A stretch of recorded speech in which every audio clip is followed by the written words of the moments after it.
खानदान है, हमारा जो एक मंदिर है वो हमारे खानदान का मंदिर ऐसा सरकार है, जो भी हमारे खानदान में पहला बच्चा होता है या तो वो मर जाता है या उसको बीमारी हो जाती है। तो मैं अपने घर में सबसे अपनी बहनों में से सबसे बड़ी हूँ, तो मैं मरी नहीं। मुझे दुष्ट आत्मा की मेरी बुआ थी, उनको भी वो पैरों से चल नहीं सकती थी, उनको और भी मेरी मौसी है तो वो भी क्योंकि हमारे खानदान में उनकी शादी हुई है तो वो भी ऐसे ही है। तो मैं भी जितने देर बड़ी होती गई और मुझे पता नहीं था कि परमेश्वर क्या। फिर मेरी तबीयत बहुत ज़्यादा खराब रहने लग गई, इतनी खराब रहती थी रोज रोज और रात को, एक दिन रात को पूरी रात तबीयत खराब रहती गई सारी रात। और मेरी बुआ थी वो यीशु को मानती थी और वो आई और उन्होंने जब मेरी तबीयत खराब होगी, मेरी मम्मी ने बोला कहीं उनके सामने मेरी तबीयत खराब हो जाए, वो क्या कहेंगे लोगों को। तो उनके सामने मेरी तबीयत खराब हो गई। फिर उन्होंने मेरे सर पे प्रे की। प्रे करने के बाद हमने यहाँ वहाँ बहुत चर्चे देखी, कभी इस पास्टर के पास चले जाओ, कभी इस पास्टर के पास। कोई पास्टर को उन्हें बच्चों का ये होता था कि मेरे बच्चे बड़े, उनको प्रे नहीं करनी, उसी पास्टर के पास अपनी बड़ाई करने लग जाते थे।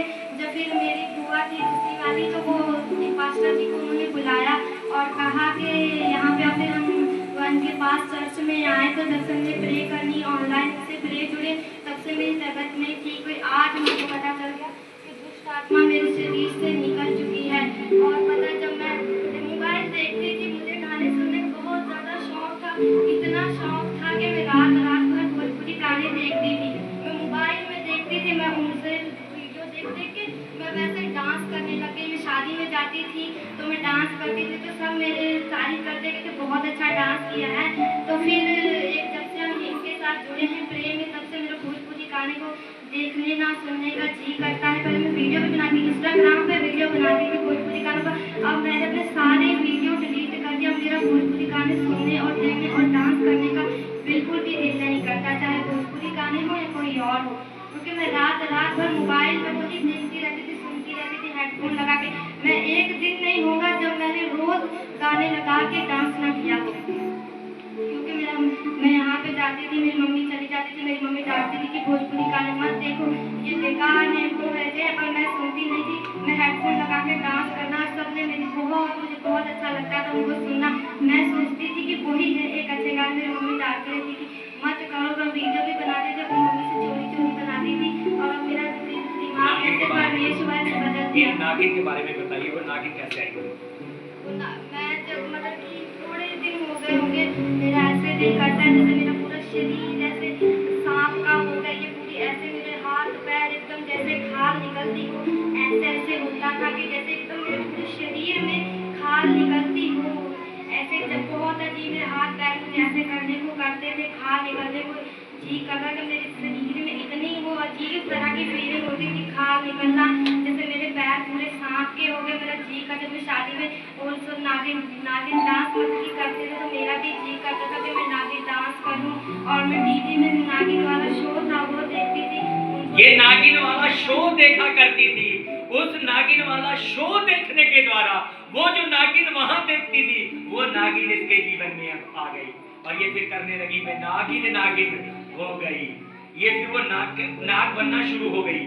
जैसे कोई नाग वाले गाने लगते थे, उस पर लगता था कि इसे ऑटोमेटिकली ये उसमें मस्त हो जाती थी और ये वैसी नागिन जैसे करने लगती थी। मैं बताना चाहता हूँ मेरी बहन मेरे भाई, जो कुछ आप देखते हो, अभी बहन ने कहा कि देखने के द्वारा क्या होता है, शैतान हमारे अंदर प्रवेश करता है। आज मैं विश्वास करता हूँ कि ऐसा नहीं। जब मैं पहली बार आया तो इन्होंने बड़ी अच्छी इनकी बात लगी। इन्होंने कुछ दिनों के बाद मुझे फोन किया और कहा पास्टर जी आप बुरा मत मानना, जब आप आने वाले थे तो मैं सोच रही थी। क्या सोच रही थी आप? कोई टुच्चू पुच्चू यानी कि ऐसे इतने पास्टर इन्होंने देख के छोड़ दिए। इन्हें लगा कि जैसे वो टुच्चू पुच्चू पास्टर आए थे ऐसा ही यदि एक पास्टर होगा। लेकिन मुझे इस बात को अच्छा लगा, क्योंकि ये बेचैनी जो इसके अंदर थी कि मैंने एक प्रभु के दास को क्या कह दिया, टुच्चू पुच्चू कह दिया। जब इनके जीवन में काम हुआ, इन्हें दौरे महीने में कितनी बार पड़ जाते थे? मार्च की थी तो एक दिन 23 तारीख थी, 19 मार्च की 23 तारीख से 10 12 दिन के बाद इन्हें दौरा पड़ता था।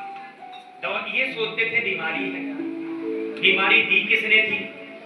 दुष्ट आत्मा ने। लेकिन मैं जब से इनके घर गया, घर जाकर कितनी प्रार्थना करता हूँ, 5 मिनट 10 मिनट, बहुत ज्यादा तो आधा घंटा प्रार्थना की, 15 दिन 20 दिन बीत गए, हम मतलब कोई प्रॉब्लम नहीं हुई। मैं कहता हूँ कि आने वाले दिनों में बहन बहुत जल्दी आपने बपतिस्मा लेना है, ताकि बपतिस्मे के द्वारा आप यीशु मसीह के क्या बन जाए?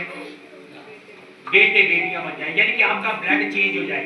ये बहन के अंदर खानदानी बीमारी चली आ रही है, इनकी पूरी बुआओं के अंदर, इनके कई पीढ़ियों से श्राप इनके जीवन में, इनके परिवार में है।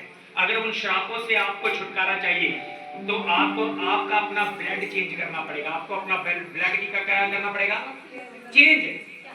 आज मेरे अंदर, मेरे जब तक मैं बपतिस्मा नहीं पाता हूं, मेरे अंदर मेरे पिता का ब्लड है। जैसे मैं बपतिस्मा पाता हूं, मेरे अंदर प्रभु यीशु का ब्लड आ जाता है, मैं प्रभु यीशु मसीह की संतान बन जाता हूं।